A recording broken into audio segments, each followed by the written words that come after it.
এখন যে কোনো বিশেষজ্ঞ ডাক্তারের সিরিয়াল দেওয়া যায় ঘরে বসে সম্পূর্ণ ফ্রিতে। ভিজিট করুন seriallagbe.com অথবা কল করুন 0133339059 আপনাদের যে কোনো শারীরিক সমস্যার জন্য পাশে আছে seriallagbe.com। আসসালামু আলাইকুম ভিউয়ার্স, আমি ডাক্তার মোহাম্মদ সিরাজুস সালেহীন, সহকারী অধ্যাপক হিসেবে জাতীয় ক্যান্সার গবেষণা ইনস্টিটিউট হাসপাতালে আমি কর্মরত আছি। আমি অর্থোপেডিক অনকোসার্জন এবং এই আলোক হেলথ কেয়ারে আমি একজন কনসালটেন্ট হিসেবে অর্থোলজি কনসালটেন্ট হিসেবে কর্মরত আছি। আজকে বেসিক্যালি আমি হাড়ের টিউমার এবং হাড়ের ক্যান্সার নিয়ে আপনাদের সাথে আমি কিছু কথা বলবো। যে কোনো জায়গা থেকে বিশেষজ্ঞ ডাক্তারের সিরিয়াল নিতে যোগাযোগ করুন এই হোয়াটসঅ্যাপ নম্বরে। হাড়ের টিউমার এবং ক্যান্সার সাধারণত দুই ধরনের হয়, একটা প্রাথমিক হাড়ের ক্যান্সার হয় আর একটা হচ্ছে সেকেন্ডারি হাড়ের ক্যান্সার।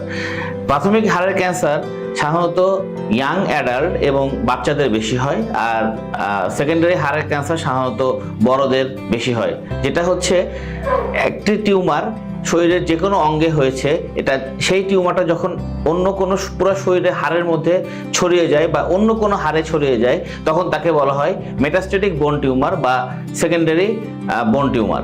আর প্রাথমিকভাবে যে টিউমারটা যে কোনো একটি হাড়ে হয়েছে বা জয়েন্টে হয়েছে, তাকে বলা হয় প্রাইমারি ম্যালিগন্যান্ট বোন টিউমার। প্রাইমারি ম্যালিগন্যান্ট বোন টিউমার আগে যখন আমাদের দেশে আসতো, আমাদের দেশে হতো, তখন এই চিকিৎসাটা আমাদের দেশে ওইভাবে পরিপূর্ণভাবে ছিল না। এই ক্যান্সারের চিকিৎসা করতে গেলে একটি মাল্টিডিসিপ্লিনারি টিম লাগে। এখানে একজন অনকোলজিস্ট লাগে, একজন হিস্টোপ্যাথোলজিস্ট লাগে, আর একজন অর্থোপেডিক অনকোসার্জন প্রয়োজন হয়।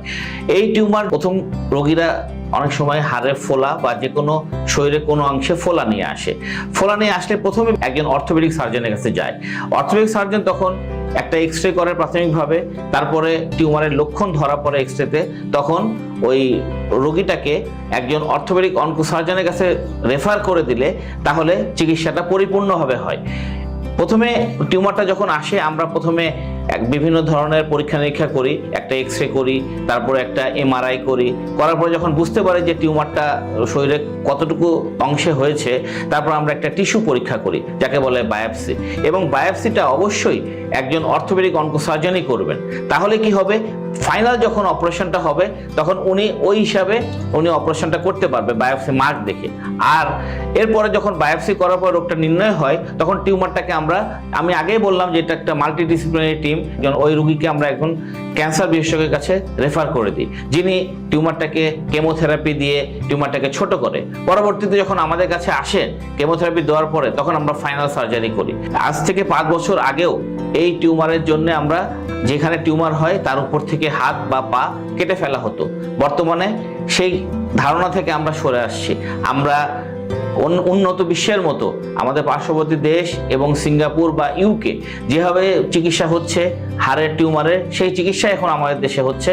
আমরা সরকারিভাবে করছি ক্যান্সার হাসপাতালে, এবং যেহেতু কনসালটেন্ট হিসেবে এই আলোক হেলথ কেয়ারে সেবা দিয়ে যাচ্ছি, এখানেও আমরা সেই লিম্ব স্যালভেজ সার্জারিগুলো নিয়মিত করে যাচ্ছি। আমরা এতক্ষণ যে বিষয় নিয়ে আলাপ করলাম সেটা হচ্ছে হাড়ের ক্যান্সার। আমাদের সবাইকে, ভিউয়ার্সদেরকে অবশ্যই সচেতন হতে হবে, সঠিক জায়গায় যেতে হবে, সঠিকভাবে রোগ নির্ণয় করতে হবে এবং সঠিক চিকিৎসা নিতে হবে। সবাই সুস্থ থাকুন, ভালো থাকুন, ধন্যবাদ।